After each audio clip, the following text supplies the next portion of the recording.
Good evening and welcome to Madison Street Books and our virtual author events. Tonight we are incredibly excited to have Nathan Hill, author of The Nix, and Peter Geye, author of Northernmost, here with us virtually. Peter's up in Minneapolis, and Nate, I forgot to ask where you were. Are you in California?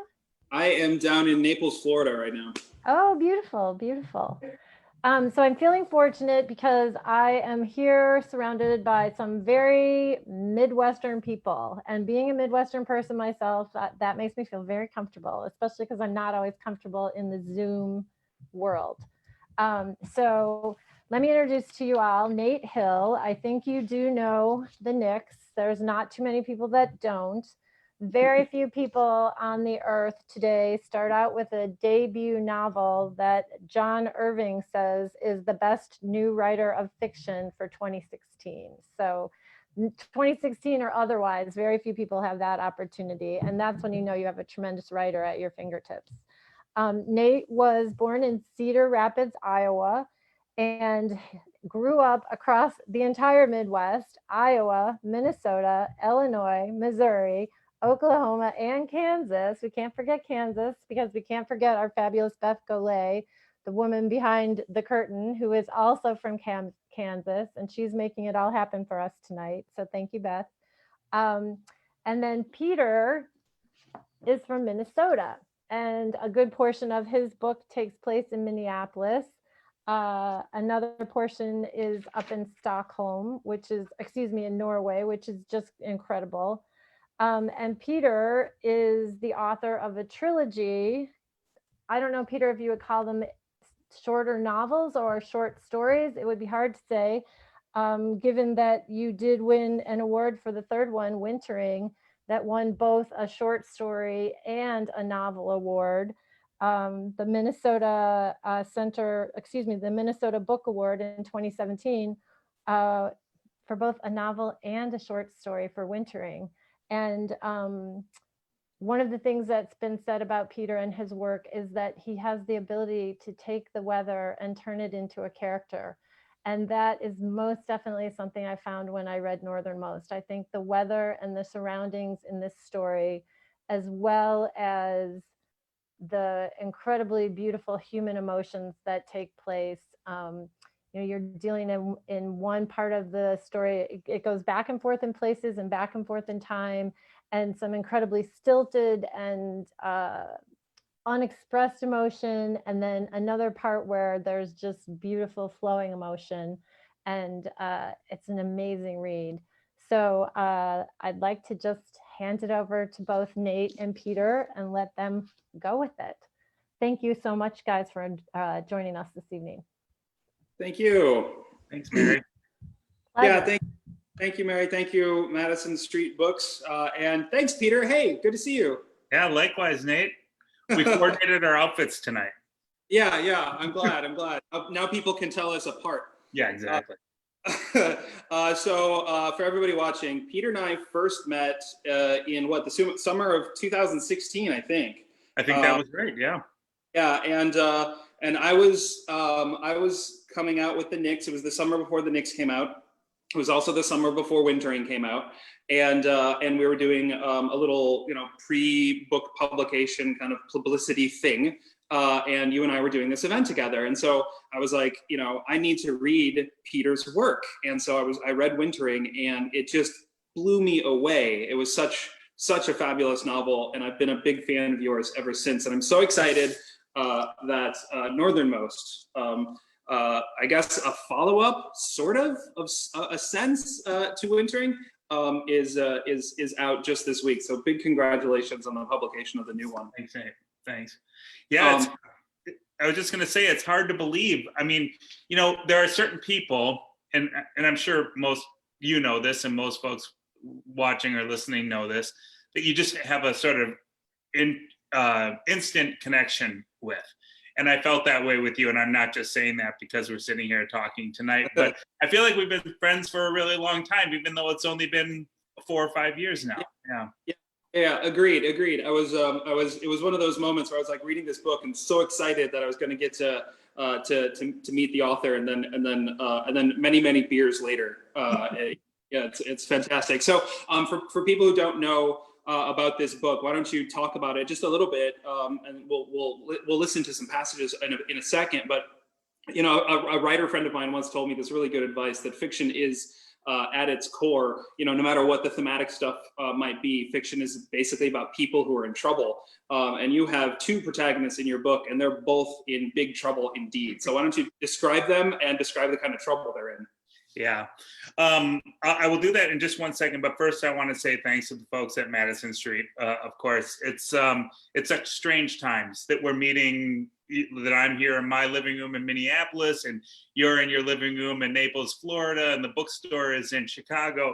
And here we all are having this conversation, and it's strange times. But I'm really grateful to you, Nate, of course, for agreeing to be a part of this tonight, and to the folks at Madison Street for having an interest in this book and having us on to talk tonight. And I'm really looking forward to our conversation. Yeah, so Northernmost, Mary mentioned that it's a book, it's a one in a series of books. And some people call it a trilogy, some people call it a saga. I don't know what I think of it as. It doesn't really matter to me. It's one of three books about this family that I first dreamed up a decade ago, 10 years ago, this Ide family.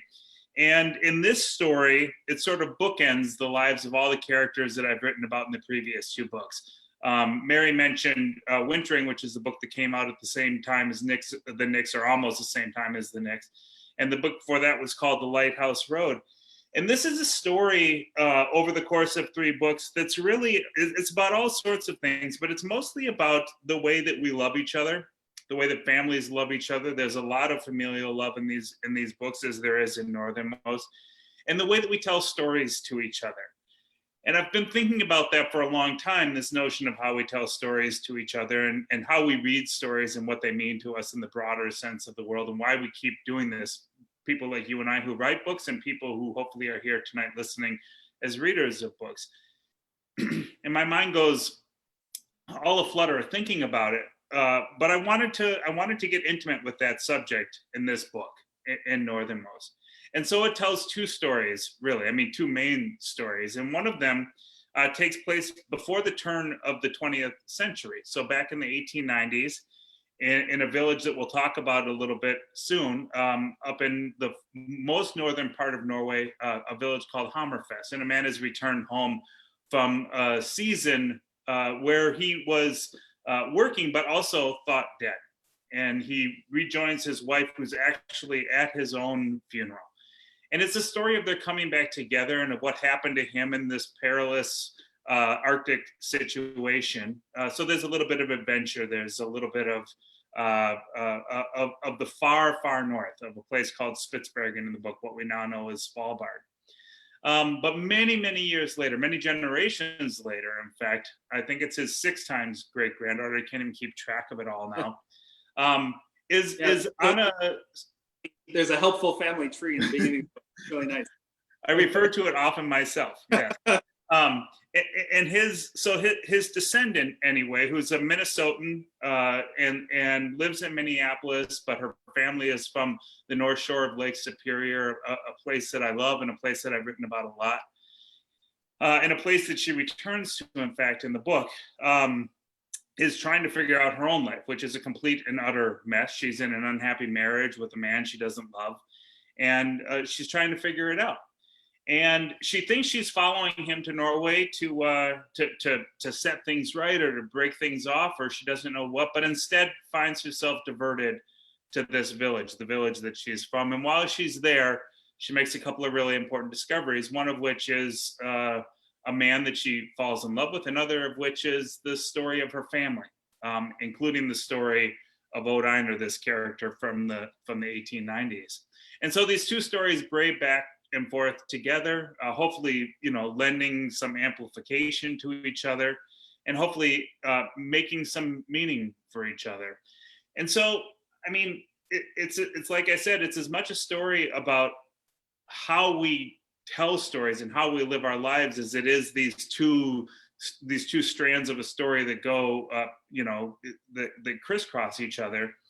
And hopefully the effect is that people are moved, that people there are some adventure parts, like I mentioned, there's some sexy parts. If I don't blush too much, we can talk about that later. And there's a lot of talk about family, which is a subject that's really important to me. Yeah, I should mention to viewers, like I called it a follow-up or a sequel to Wintering. People have called it a trilogy or a saga or maybe a triptych or something. People should know that you don't need to have read those other books to read Northernmost and really enjoy it. Of course, people will probably want to read those other books after reading this one and to kind of deepen the whole experience. But each one stands really nicely on its own. And you mentioned, so you have these two characters, each facing very different kinds of trouble. What made you?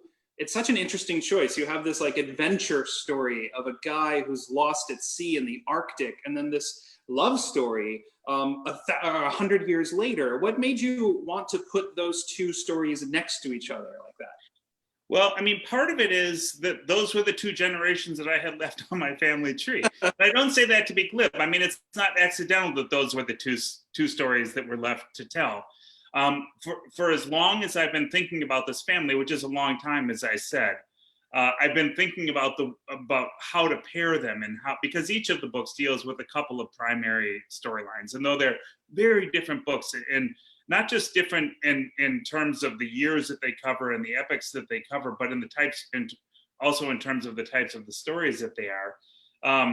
I knew that with these two, it would be a terrific struggle to come up with a way to bring them together. I really felt like the I don't want to sound all artsy about this, but I wanted the challenge of how do these two lives make meaning for each other? These lives that are so far apart. I have no idea who my 6 times great grandfather is. None. I mean, I can hardly even begin to imagine.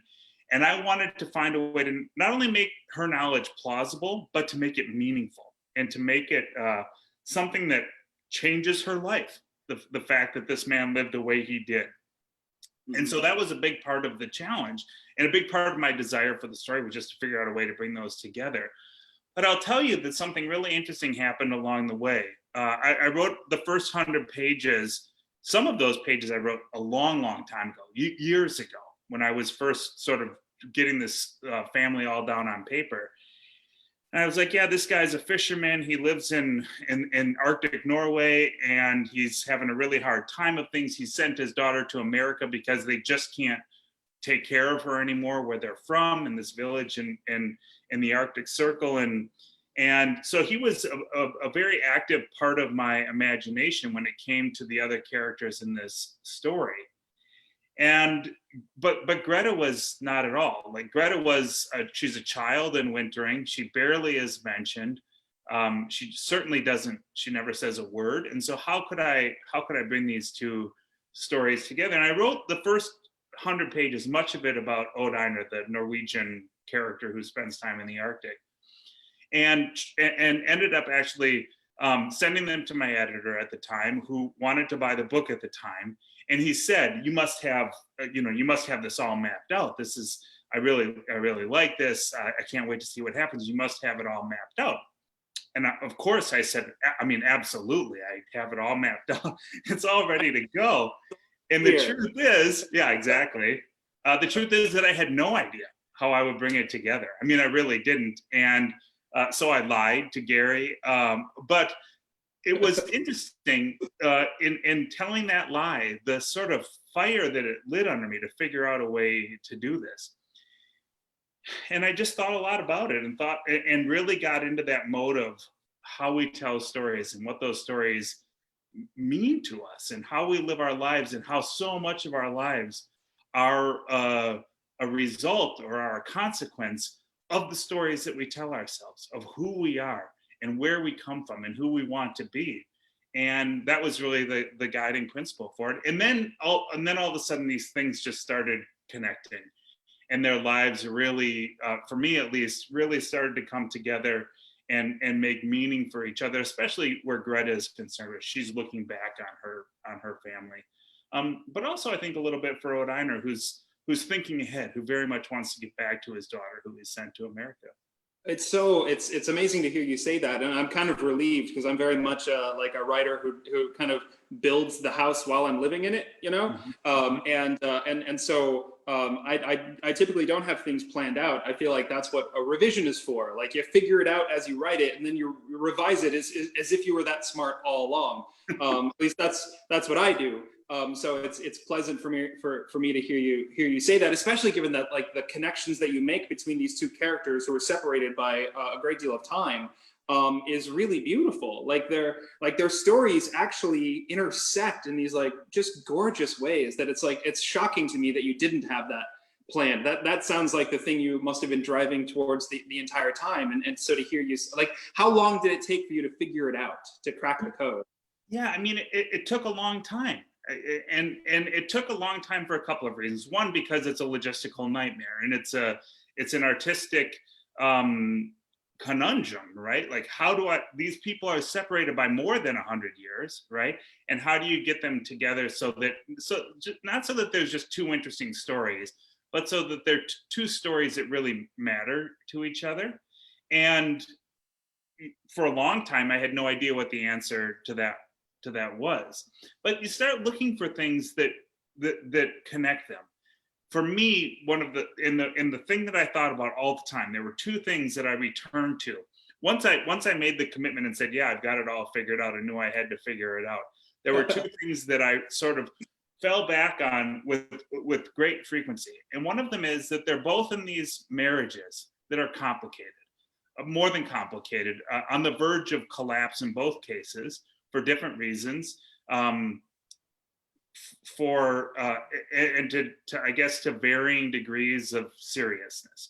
But those two things, those two marriages, like they just kept informing each other.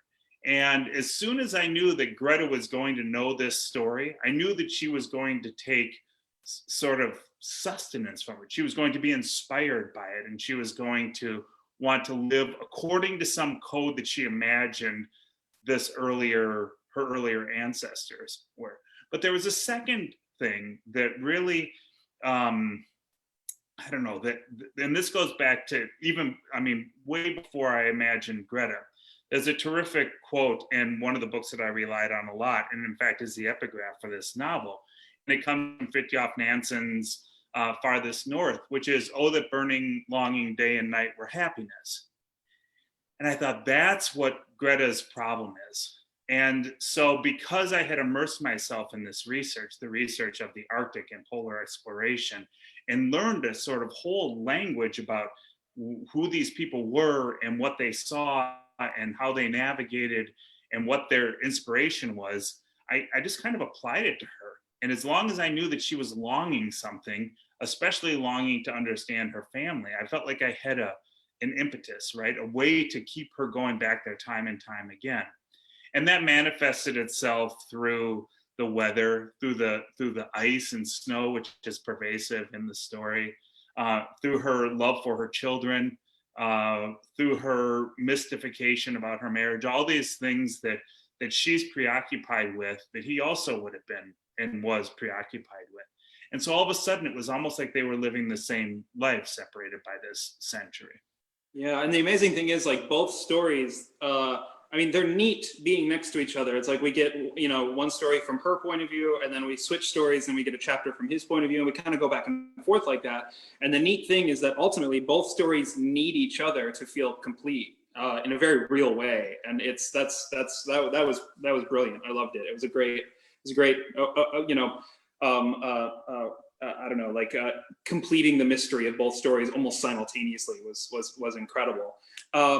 So we have something else in common too. We both are really, really interested in this tiny little fishing village in northernmost Norway called Hammerfest. I wrote it in my book. I wrote about it in the Nix. You wrote about it here.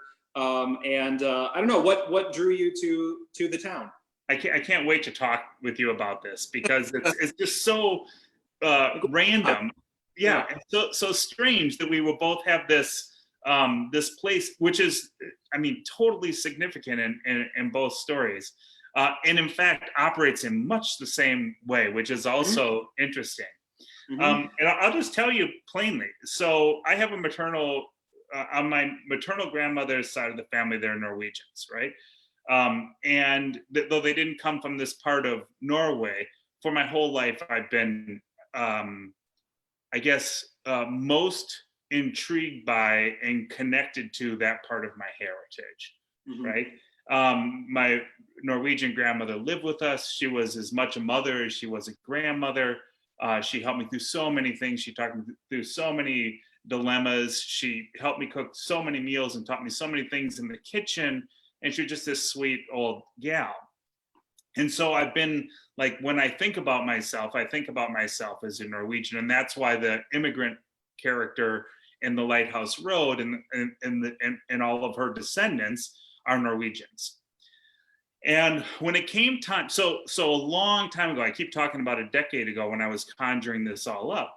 And originally the idea was that I was just going to tell an immigrant story, that a young woman was going to come from Norway and she was going to settle on the North Shore of Lake Superior and live this sort of brief and tragic life here. And that was it. That was all that I had. And it's worth saying that as soon as I wrote her first chapter, which became the first chapter in The Lighthouse Road, that's when the family tree started. It was like she had a son and he was going to have a family. And where did she come from? And they were going to have, you know, and all of a sudden I had these generations, which is why I have these 3 books now. But I wanted her to come from someplace way the hell up there in Norway. So I went to a map. I'd never been to Norway before. I hadn't ever heard of Hammerfest. I'd certainly never been there. I knew nothing about it. But I just said, that place is way up there. That's where they're going to be from. And it was a simple, but then all of a sudden they were from there. And what's interesting to me about it, and I don't know if it is to other people, but for years, right, that happened in 2009 probably, or 2008. And for years, this place was building and building and building in significance. And I learned about it as much as I could, but it's not exactly like there's a whole encyclopedia about Hammerfest. It's a town now of, I don't know, I don't even remember, 10 or 20,000 people, not a big town. And not a very significant town, though there are a couple of significant pieces of its history. But I got everything that I could get a hold of on this town. And so I have every book in Norwegian about Hammerfest. I have a book about the boats of Hammerfest, true story. And so I just visited this place like all the time in my imagination until it became this place that I felt like I had once lived, or that I'd heard about my whole life growing up, as the characters in the books would have, but I'd never been there. And then finally, when I was researching for Northernmost, I visited Hammerfest and I visited Spitsbergen and saw these places, and that was a whole nother experience. But how did you end up with Hammerfest? What's the story there? Well, it's all right. So it's similarly my my mother's side of the family came from Norway several generations back, and we kind of lost all contact with that part of the family, and there are no records or anything like that.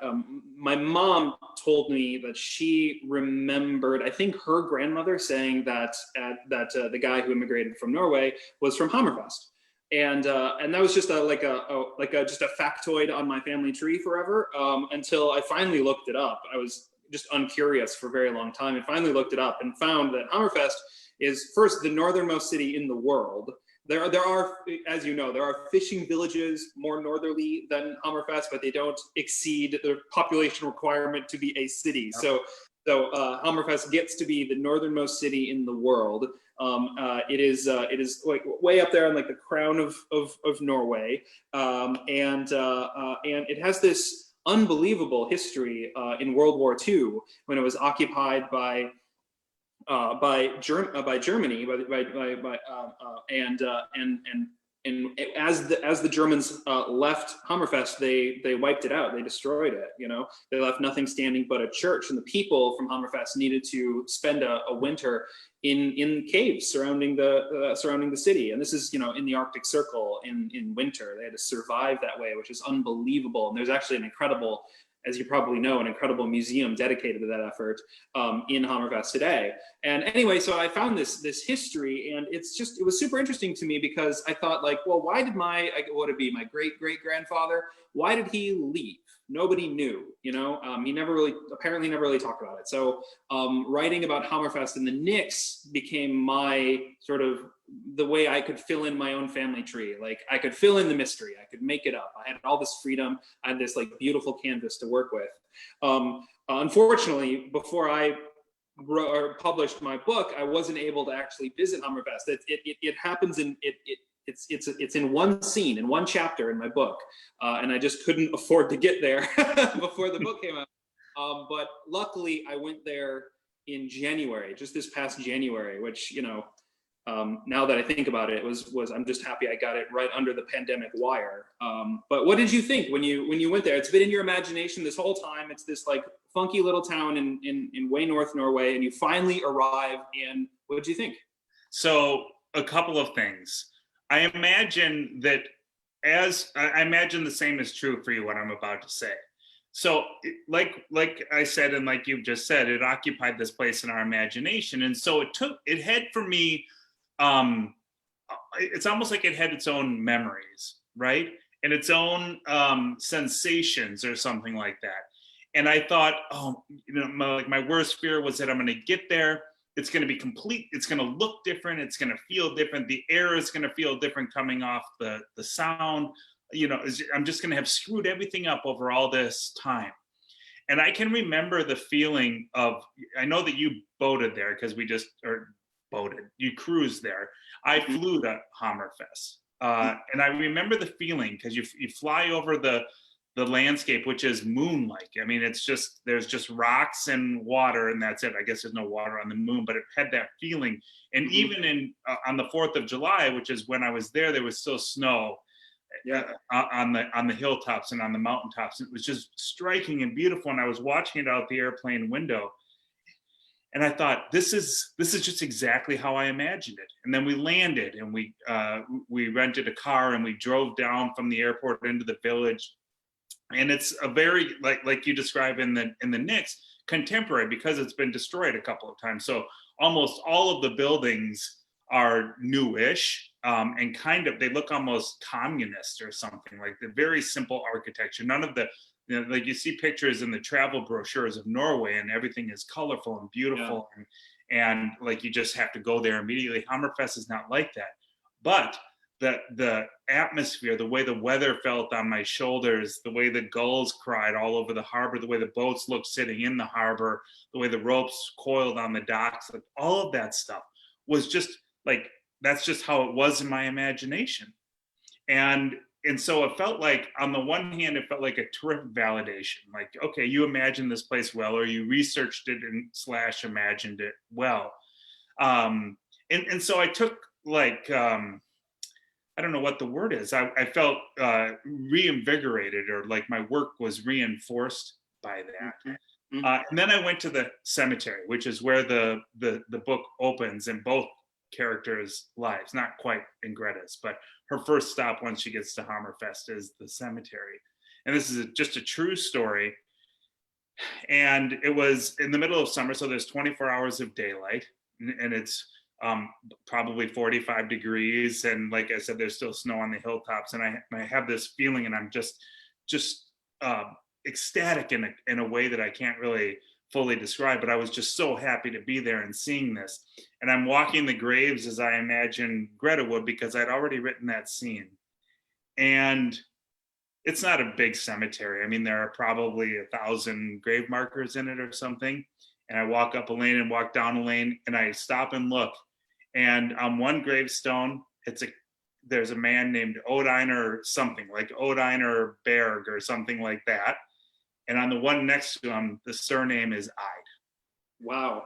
Yeah. I mean, I have photographs of it, but I was like, okay, this is like a goosebumps. Yeah.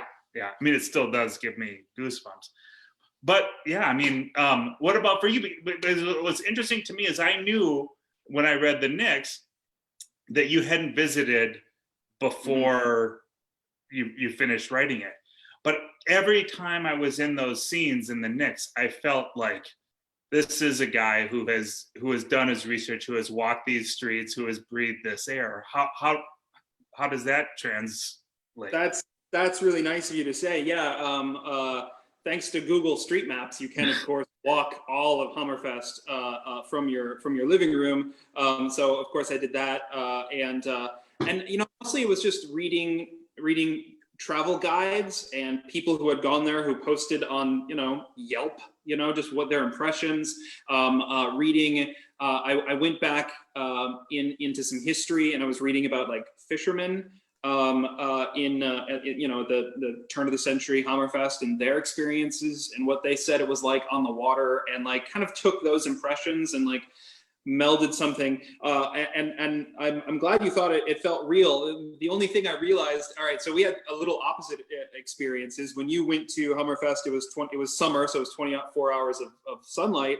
I was there in January, so it was 24 hours of darkness. It was really evocative. Like the sun would kind of almost peak above the mountains in the distance, and then it would just disappear. It was like you get like 4 hours of like blue-green twilight, and then it would go away. You'd never actually see the sun, and then it was just darkness after that. And then the other thing that was different was that I was coming up the fjord on that boat, and I realized that the farm that I described in the novel could never actually exist where I put it. But yeah. Like a fiction writer's license, I guess. That didn't bother me too much. But even that, because I mean, of course, my antenna is up while reading those sections because I feel like I'm an expert on Hammerfest, because I spent 5 days there once. But it was, I mean, the way you handle it, the description of how why am I blanking on her name? The mother's Faith. Thank you. And her sister Freya. The way that she had experienced it was through her father's memory and the stories that were propagated by that memory, which of course is all utterly false. I won't spoil the book for people who haven't read it, though I'm sure there aren't very many of those people left. And so the version that she has of it, which is that version of the farm that's so full of life and beautiful trees and this beautiful house, it's all a figment of his imagination and her imagination then in turn, and the reality of the situation feels very much plausible. Like I walked all over that place and up into the hills and on the creek and around the lake and way like for hours and hours and hours at a time. And I felt like I saw those places, the farm that you describe. And of course, because it's as long ago as it was, there's the there's the benefit of historical and the fact that the Nazis wiped it all out. It could have. Yeah. Exactly. I would like to read a section from Northernmost, if hopefully the viewers will permit me. As we're geeking out about Hammerfest, I want to just read the first time we see Hammerfest in 1897. It's also the first time we see your protagonist, Ode Einer. And it's just a beautiful, maybe just I'll read a page. It's just really so beautiful. It begins, I am not the first man who ever buttoned his coat and boarded a ship and followed his silence north. Nor am I the first made mouthy by what discovered him there. Indeed, how many stories have men like me lived to tell? If life is what I found on my return, among the wooden crosses and gravestones below the Hammerfest hillside. I remember that wan early morning, the sun too low and faint to hold the fog at sea. The tender's oarlocks squawked in awful harmony with the gulls tilting above. The hills were scabrous gray, the scree poised as ever to bury the village. I remember all this, and old Magnus Moen on the oars, a man my age and one I'd known all my life, speaking no word to me. He only beat his oars against the harbor while muttering into his coat. I remember Bengt Bjornson's house, a horse and carriage too, rolling along Grandnevold's garden. I could see his charge, a woman dressed in black seated beside him, and the pastor in his frock standing on the black rail. I mouthed a prayer that this meager procession was not for my daughter, gone 2 years. The thought of her turned my eyes to the mailbag sitting above the bilge on the deck of the tender. We'd not heard from Taya since we sent her off, not one word, kind or otherwise. For all we knew, she was drowned or buried. And there's just so much there. It's like 3 paragraphs, and you get such a good sense of the setting. You get a sense of the character. You get a sense of the tone of the story. You get this this funeral that will be very, very important in 1 page. And you get the daughter. There's just it's a masterclass in like information management. You know, it's like telling the reader what they need to know, but also doing it in this like lyrical, beautiful way. So what the viewers don't know is that Nate and I agreed that we were going to read a passage from each other's book. So now it's my turn. This is making me nervous. This is making me really nervous. Oh, okay. No, it's such a beautiful passage. And I too will read a page, but this comes from near the back of the book in the Nix. And this is from Faye's perspective, the daughter's perspective. Once again, Faye had lied to her son. Once again, there was something she felt too ashamed to tell him. In Chicago at the airport, he'd asked where she planned to go, and she lied to him. She said she didn't know, that she'd figure it out in London. But in fact, she knew exactly where she was going as soon as she discovered she'd be traveling alone. She resolved to come here, to Hammerfest, Norway, her father's hometown. The way her father described it, the family's home in Hammerfest was a resplendent thing on the edge of town, a wide 3-story wooden house with a view out to the ocean, a long pier where the family could fish for an afternoon and come away with a bucket full of Arctic char, a field in front that waved golden with barley through the summer, a small pen for the animals, a few goats, a sheep, a horse, a whole spread marked by a line of beautiful blue-green spruces that caught so much snow in winter that the snow sometimes fell off them in great loud thwumps. The house was repainted every spring a bright salmon red after the winter elements dulled the previous year's coat. Faye remembers sitting at her father's feet, listening to this and fully internalizing this vision of her family's ancestry and later adding to it in her mind, putting a jagged mountain range in the background, covering the beaches with the volcanic black sand she saw once in National Geographic. Whatever other beautiful things she encountered in some movie or magazine, any place that seemed to be rural and idyllic and foreign, they all became this place, the home in Hammerfest. It drew together all her fantasies by slow childhood accretion. It became the depository for all the best things, and eventually her image of it was equal parts Nordic and French countryside and Tuscan fields, and the great scene and the sound of music of singing and spinning on the grassy Bavarian hills. The real Hammerfest, Faye discovers, does not look like this at all. which gets to exactly what I was saying, that in her mind, which I think is just one of the most incredible things about this book, that I must say it took me way too long to read, despite it being the book that I most wanted to read. It's very long. It is long, but it is so multifaceted. It's like that precious stone that you hold up to the light, and depending on which way you turn it, it yields some other beautiful ray. And this one, of course, speaks to me in lots of ways, not least of which because it deals with this place that is mythic in my imagination and in my heart. But it deals with exactly the sort of thing that I'm constantly at odds with in my own work and what I'm so intrigued by. And frankly, one of the reasons that I keep doing this, I'm trying to figure out how these stories that we're told and that we hear and that we live, whether true or not, affect who we are. And what does that even mean, who we are? And I think that's such a beautiful description of her there. I mean, Faye, by this point in the story, is such a fundamentally damaged and damaging source, that her arrival there and her sort of the confrontation that she has to make with the fact that this place is different than she's always been told. And then she goes on to describe what it is now, and she spends time walking around this town, and very much coming to terms with it in a way that's not dissimilar, I don't think, from the way that Greta does once she's there. Even though Greta doesn't have quite the the background, the family background, those stories that were told, and the idyllic nature of the place.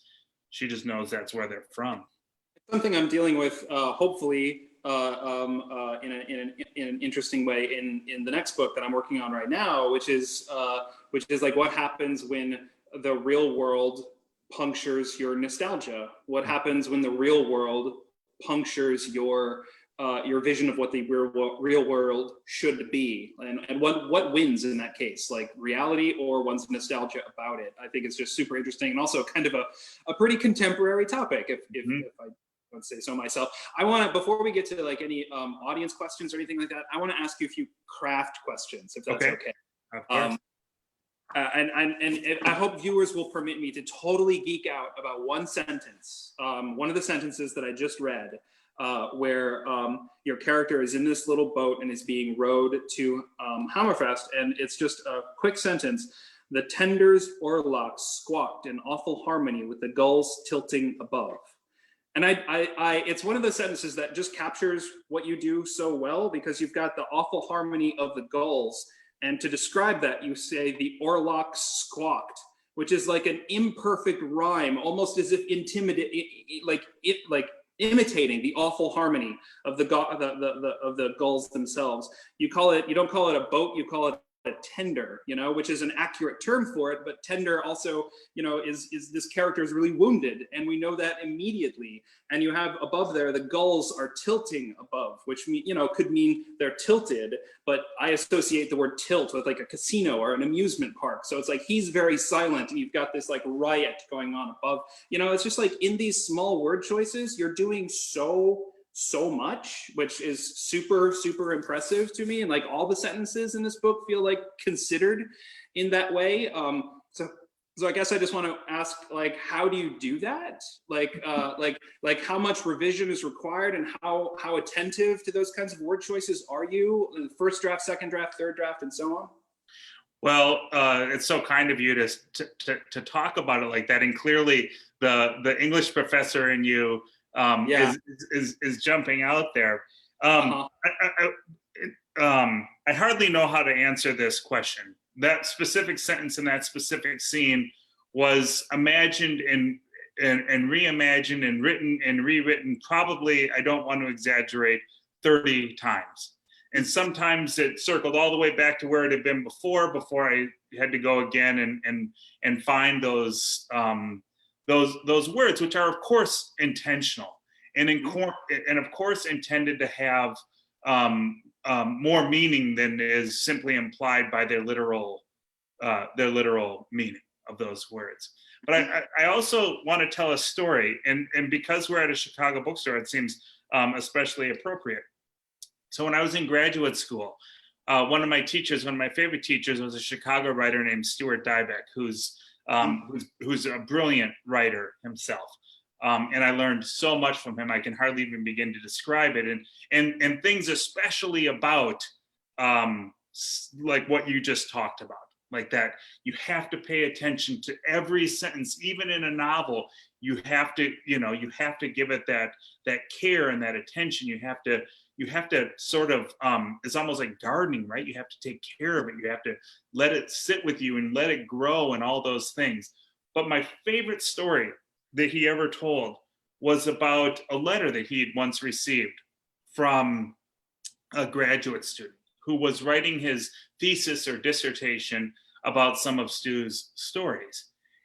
And I don't remember which story it was, but I know that in the story there were it was a story that's set somewhere on the south side of Chicago, and in this story there are carrier pigeons, and there's a big street festival, and in the big street festival there's a Mexican wrestling match going on, and apparently these wrestling matches, they always wore masks.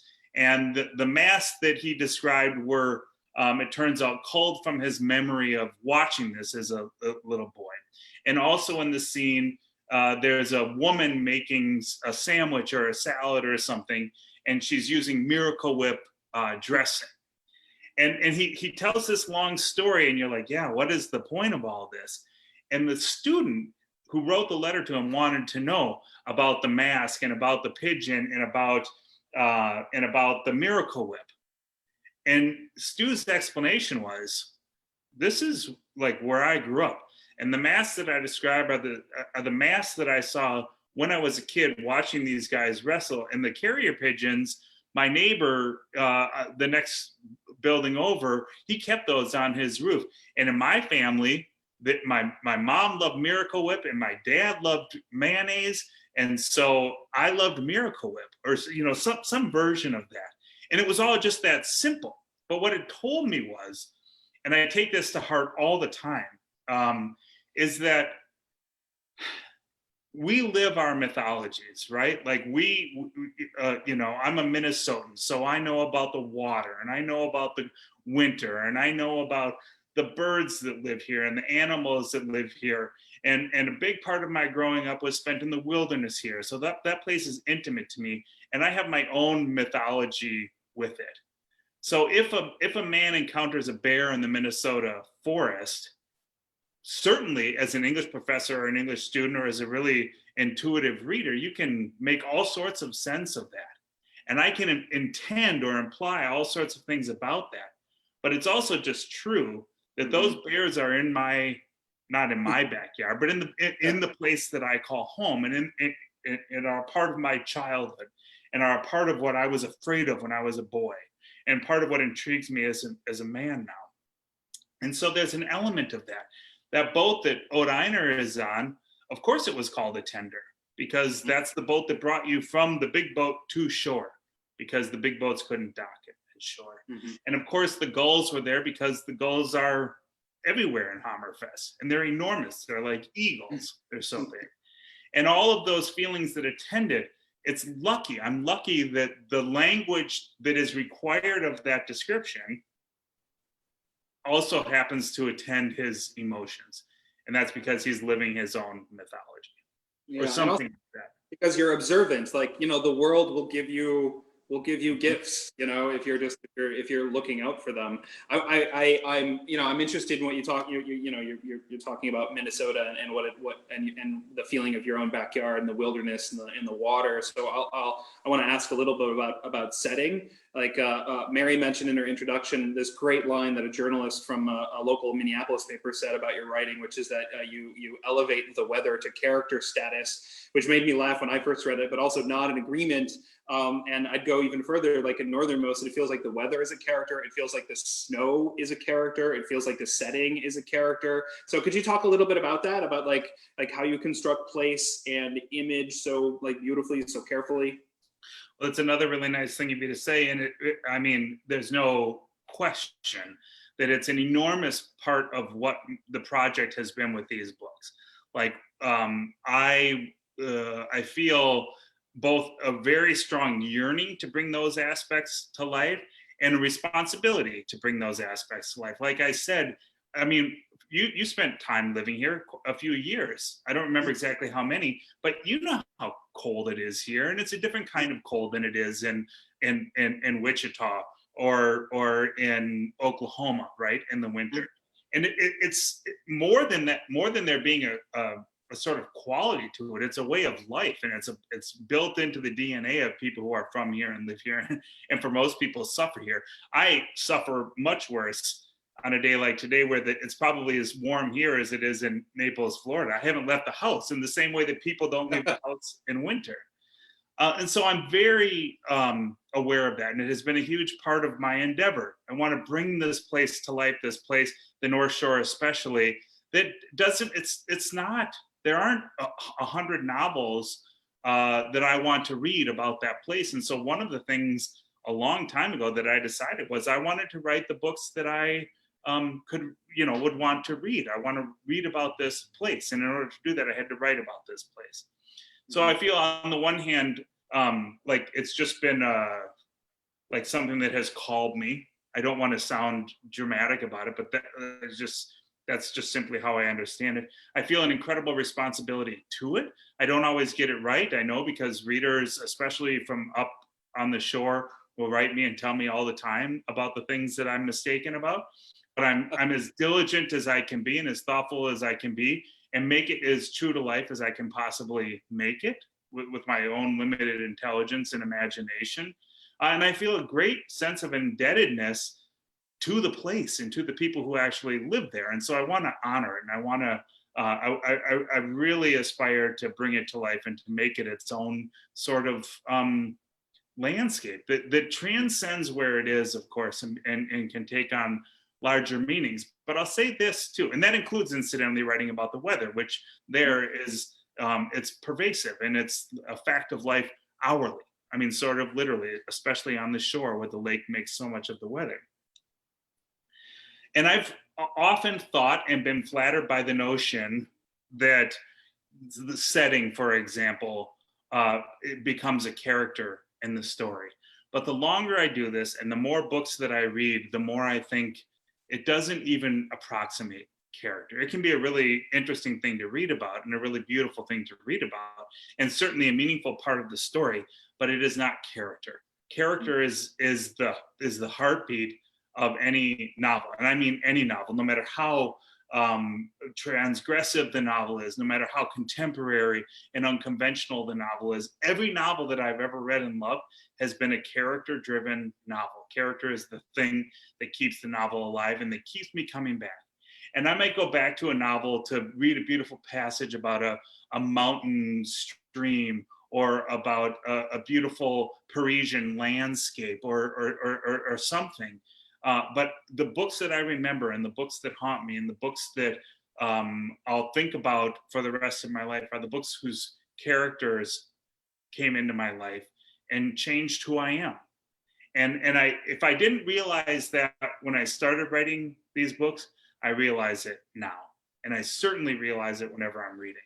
Yeah, I think that's really smart of you. And like maybe a more, now that I think about it, like maybe a better way to talk about it is like less that the snow is a character, but that the snow is imbued with the character when your character actually has to interact with it. So like we're always seeing the weather or the snow or a setting through the character's eyes, which makes it feel, I think for me anyway, it makes it feel like so real and so alive. Well, in Northernmost, the snow actually becomes a sort of it's more than elemental, it's spiritual. Yeah.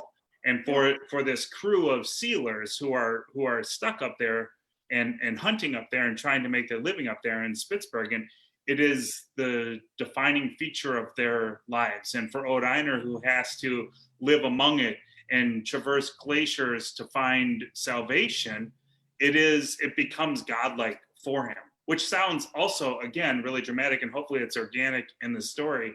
But I loved puzzling over those thoughts of his, right? Where he's forsaking his Christian God, which at the time would have been almost unthinkable for a man like Ode Einer.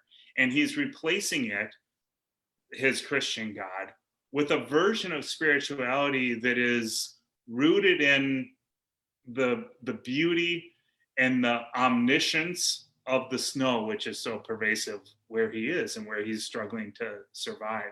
And so it's I guess it's disingenuous to say that it's just the weather, right? It's certainly more than that, but it is not Ode Einer. The reason that I think if people ever want to come back to this book will be because they empathize with, and because they identify with, and because they love this character who has to cross the glaciers and who has to live among the snow in order to be who he wants to be and thinks he ought to be. Nice. How did you write it in the way that we read it, where, we have one character's chapter, then the next character's chapter, and then we go back and forth? Did you write it back and forth, or did you like binge on Ode Einer's story for, a long time and then switch over? So I had more. The story started as Ode Einer's story, and that goes back to this notion of telling his Ode Einer's daughter's story, the immigrant coming to Minnesota. And so for a longer period of time, I've been intimate with him, and I had written probably, I don't know, like the first 3 or 4 chapters of his, or not the chapters that appear in the book, but some version of those chapters. So I knew he came home from didn't know where exactly at first, but he came home to his own funeral, missing his daughter, worried about his wife, and all those things that happened for him early. And I would say that I had 50 or 75 pages of Oda Einer before Greta was even an inkling in my mind, in my imagination. But by the time I sort of got her caught up to Oda Einer, then it was alternating and braiding. And there's a couple of reasons. I mean, there were exceptions to that. There might have been a couple of chapters where I dealt with them simultaneously because I had momentum or whatever reason. But I just, in order for those stories to, like I said at the beginning, to amplify each other, I needed to be in them constantly. And that means working on them constantly and imagining them constantly. And my practice has always been that I keep a notebook on one side of the computer for one storyline and a notebook for the other on the other. And they're both there all the time. And so it's not like, certainly I don't write, 200 pages of one character and 200 pages of the next and then try to figure out a way to bring them together. They're becoming together. So, I mean, all the time. Once I had, knew who they were. I know that there are a few scenes in the Knicks where I got to them and then I just wrote in my notebook, like, this is going to be hard. And I just skipped it and came back later. Yep. Like, were there any moments in this book that were like particularly difficult? You're like, oh, I just don't want to deal with that right now, or this is harder than I expected it to be. Like, any moments like that? Yeah, and surprisingly, those chapters came with Greta, and I say surprisingly because her story it's so contemporary, right? Like, it could be happening now. I remember actually giving readings from Greta's story in the year that the story was happening, and I would joke that this could be happening now. And so she was like, it makes so much sense that I could just bring her to life, right? Because all I have to do is look around and there's life to inform me about her character.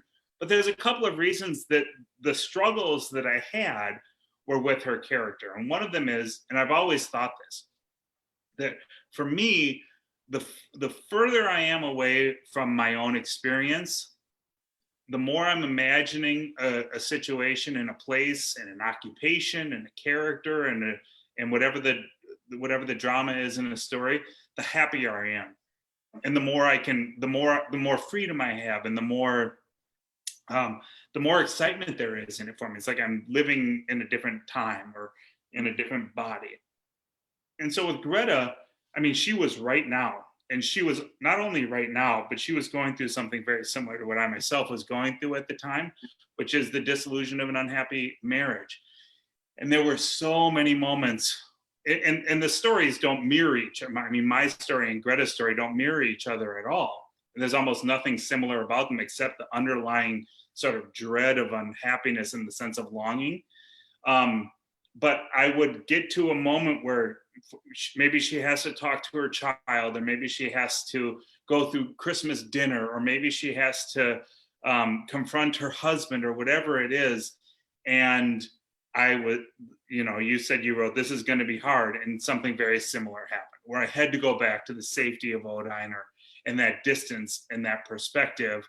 And as often as not, it was whatever was happening with Oda Einer that like kicked me back over to the story that I knew I had to write. And that's one of the things, I mean, that doesn't occur to me until just now answering your question. But that's what I mean about the stories amplifying and making meaning for each other. Like in a very literal way, without Oda Einer to push me back over there, and without his patience and thoughtfulness and perseverance, it would have been really difficult to write those sections with Greta. Yeah, and you can kind of tell, I think, in the reading of it, like, I think had you written 150 pages of one story and they're like, okay, done with that, and then wrote 150 pages of the other one and then shuffled them together like a deck of cards, I don't think it would feel as tight as it actually feels. Yeah, I'm sure that that's true. And frankly, I can't even imagine a scenario. I mean, I guess I can. Like, anything can happen when you're writing a novel, as you know, and the threads and the lives and how they intersect and what makes sense and what doesn't. The architecture of a novel, easily the most complicated and difficult aspect of novel writing for me. I suspect that it might not be the same for you, given the magnificent architecture of the Knicks. And I know you teased yourself about like living in the house while you're building it, and I think that that's true. But you also have an instinct, clearly, to keep a story together. I mean, there are so many threads at work in the Knicks that find this sort of perfect resolution by the end. It's almost uncanny. And I mean, how did you do it? Were these storylines that you saw through and then had to go back and do that shuffling? Well, there were a lot of bad decisions made along the way, a lot of pages thrown out, a lot of, my wife and I have this tradition where like I'll read every few days or day or whatever, like I'll read her some of my newest material, and she kind of hears the book as I build it, and like usually, I mean, almost every time she's like very supportive, and then occasionally I'll write something and she'll be like, oh, that was nice, and I'm like, oh no, that failed. And like there are a couple moments like that when like I was like, I got to this like moment that was going to be this like big cliffhanger, and she had that reaction. I'm like, oh no, okay. Yeah. And like it's nice, it like makes me kind of rethink it a little bit, and so there was just a lot of that, just a lot of trial and error until finally like something occurs to me. And I think like without the help of my wife and my editor and my agent and the readers who looked at it before anybody else did, like it would have been a much worse book. And now I'm writing the second book right now, and I feel like I'm constantly course correcting. Like I feel like sometimes I find myself making like the easy or obvious choice, and like the book starts becoming a version of the book that I don't really like, and I have to like wrench it back the other way. Were you ever worried about that with Northernmost? Like, was there a worse version of this book that you were like, let's say, shadowboxing with? Yeah. Oh my God, we have to tell people, whoever's out there listening, about the shadow boxing. Which we will in a minute. But the answer is, of course, right? Like, of course, there are ideas that seem really insightful or useful or germane at one moment, and as soon as they're written, or a month or a week or a couple of months after they're written, are clearly the worst idea that you've ever had, and you have to abandon that thread altogether, or that chapter or that scene or whatever it is. But I must say, once I had say the first 150 pages, so once I went from page 100 to page 150, where I suddenly, and it was a sort of sudden realization, realized how these stories could come together. I didn't go back and manipulate the first 150 pages in a way that would support that. I just went on ahead and later came back and did that. But the last, I guess it was probably 250 manuscript pages, I wrote in like 2 months or 3 months. Yeah, nice. And it wasn't finished, of course, but it was like I saw the story through to its end, and there weren't a lot of those. There weren't a lot of those digressions or wrong turns. There were, so many of them in the first third of the book or something. But after that, I felt like I had a really clear vision. I have to tell on us here, Nate, about the shadow boxing. Some did it there so nicely too. You did, but it's so much better if people hear about it, I think, because okay. Maybe am I wrong? Am I mistaken? Is it not interesting? No, please do tell the story, yeah. Please. So we were at a book festival together in Australia, which makes us sound really fancy. And we were out one night with another writer, a woman named Jessie Burton, and we were having a few glasses of wine and just talking about work and the festival and all this sort of thing. And we came up with a notion. We'd each said something really stupid over the course of the night. Like for you, it was shadow boxing. For me, it was something about being pulled along by a team of horses or something like that. And I don't remember what it was for Jessie. Normal wine drinking conversation. Yes, exactly. Well, we were teasing each other, and we came up with the idea that during our presentations, which were all still in front of us, we had to incorporate these sayings, these ridiculous words into our answer. Yes, and totally random. Like I don't remember what all of them were. I remember shadowboxing in a team of horses, and so I can remember I can remember your presentation, which was first so well. It was a huge festival, and there were so many people there, and I came and sat right in the middle, right in the front, and was there to support you, of course, because I was interested to hear what you had to say, but also to make sure that you did this, and you did it. You incorporated, I think there were 3 phrases. There are 3 ridiculous phrases that you had to incorporate into your answers as if you were using them sincerely. And yeah, I remember using the 3rd one, and I looked at you and I could barely hold it together. Yeah. Well, the thing you were, I mean, you're clearly meant for improv, because you managed it just exquisitely and perfectly. I gotta say, I'm happy to be doing this virtually. This is really great. I wouldn't have been able to do it otherwise, but I miss book events. I miss readings. I miss like listening to authors live. I miss being in a big room full of book lovers. Like you were supposed to release this book into a normal world, and you released it into this world. So how's it going 1 week into your virtual book tour? I mean, I must say, everything that you just said about missing the real world is exactly how I feel about it. And I go to a ton of readings and love to do this. I mean, not for myself, like, when friends come into town, or when writers who live here release books or do readings, I love to do that. It's one of my favorite things to do, and I miss it just sincerely. And it's a big part, frankly, of how a writer like me, a writer who writes about someplace like the North Shore, I mean, part of what helps me sell books is going out and beating the pavement and being not a salesman, but in presenting the work. And I had 30 events signed up all over the place, and had done a lot of stuff before the book came out, had been to both coasts to promote the book, and had done a lot of work with booksellers around the country to get it to drum up excitement for the book, which was supposed to have come out more than 4 months ago. And then it didn't. The folks at Knopf postponed the book, which I think was the exact right decision, but all that momentum stopped. And the prospect of those 30 visits stopped.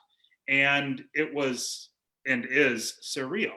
I mean, it is the most anticlimactic thing in the world. Luckily, this book is so meaningful to me personally.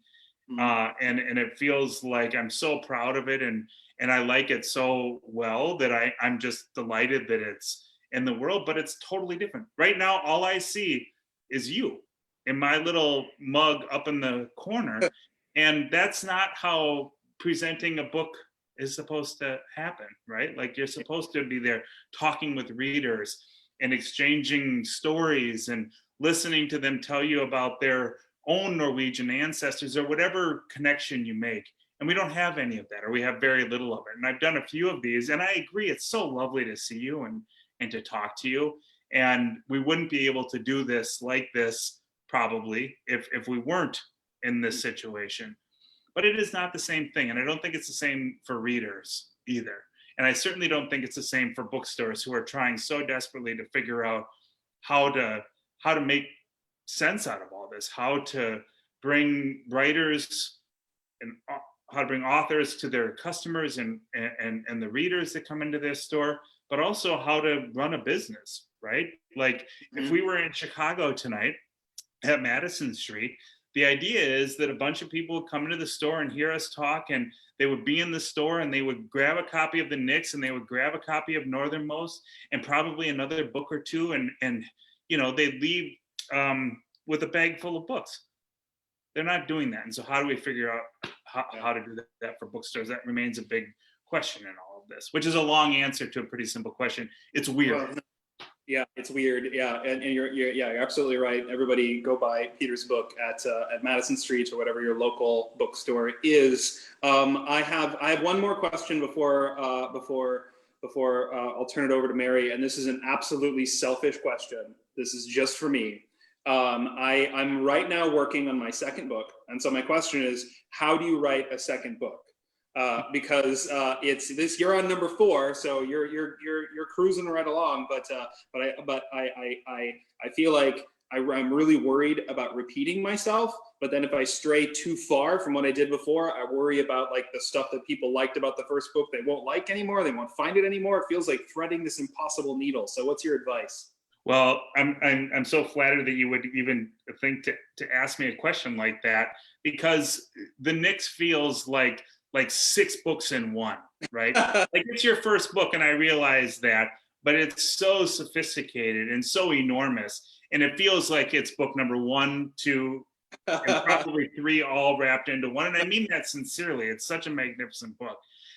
And I think a couple of things. One is, and this is something, I'm almost done with the 5th book now, right? Like quarantine has been good for one thing, and that is writing my tail off. It is positive in my experience, has been positively different every time.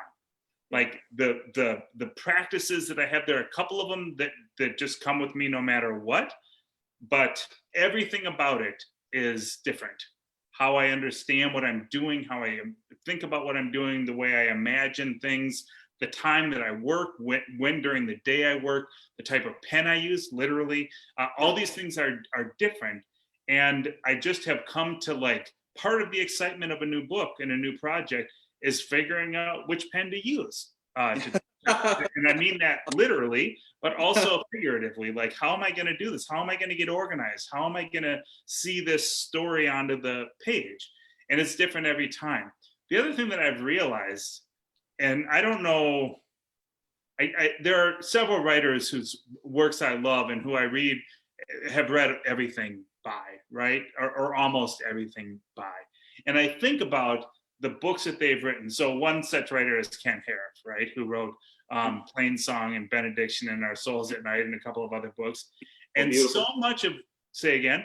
It's a beautiful writer. Yeah, one of my very favorite writers. And his books repeat themselves. Like he writes about the same place, the same sort of characters going through the same sorts of things, book after book. And it's not at all repetitive. I mean, he manages, even though the themes are the same and the landscape is the same and the tone is so often similar, all these things, it's because of character difference. And so you have you wrote a book, The Knicks, that is, as I've tried to describe it, you know, there are many storylines and there are many characters, and their lives come together and then separate and come together again in all these complicated ways. My guess is that your new book does something similar. Yeah. Right? That's because that's how you imagine these characters, but the characters are different.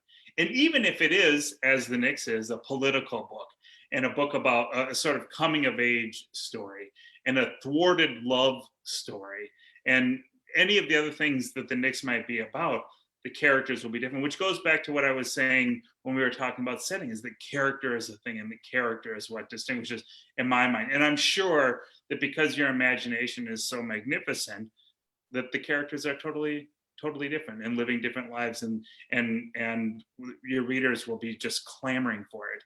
And I know that I teased you when we were first online tonight, that every time I talk to Tim, we share an editor now. Tim says, I wonder when Nick's or when Nate's going to be done with his next book. So he'll be happy to hear you're hard at work on it. Yeah, it's coming along, Tim. It's coming along. Thank you, Peter. It was so nice talking to you. Oh. Congratulations again on the book. It's phenomenal. Thanks, I hope everybody reads it. And I wish I was there with you to celebrate with a beer, but we'll just have to save that for another time. Someday soon. Thanks so much for your time and your friendship and the really lovely conversation. And thanks also for writing. I told you this earlier. One of my very favorite books. And I mean that just sincerely. It's just such a magnificent book. So thanks for that, Nate. Thank you, Peter. Yeah. Nate and Peter, thank you so much for being with us. And thank you for such an incredible conversation. You have answered so many questions for me. I've always wondered, some people say, oh, write what you know. And other people say, don't write what you know. And you wonder how much of a person is actually in their story, how much of a person are you trying to distance yourself from your story and leap into a character that is completely different and has nothing to do with your experience. And it's been really interesting to hear you talk about that, especially in the context of both of your books. So thank you, that's been great. Now it's time for my public service announcement, and I really almost have to thank you for that too, because you guys pretty much covered it for me. So thank you. I mean, it is a challenging time, and I think especially in the book and publishing world, we're all feeling it in lots of different ways. And probably, at least as a bookseller, the most significant way we feel it is that lack of personal connection, and that lack, you know, even now when we are open but can only have 10 people in the store, you can't have events, you can't even do something for children like a little story hour. You just, it's unfortunate, it's the time that we live in, so there's not a lot we can do about it. But I really do appreciate you guys bringing to light the sort of difficulties involved for both authors, publishers, and booksellers. It was great of you. Thank you. Want to take another minute. Northernmost and the Knicks. Do not forget these books. We have signed copies here in the store. You can go to our website, madisonstreetbooks.com, and order them there. If you happen to be somebody in Naples, Florida, or in Minneapolis. And I know we've had some customers this week have been super excited and have ordered the books in advance of your program, and I'm sure that we'll have more afterwards. I am going to take a small moment and plug tomorrow night's program.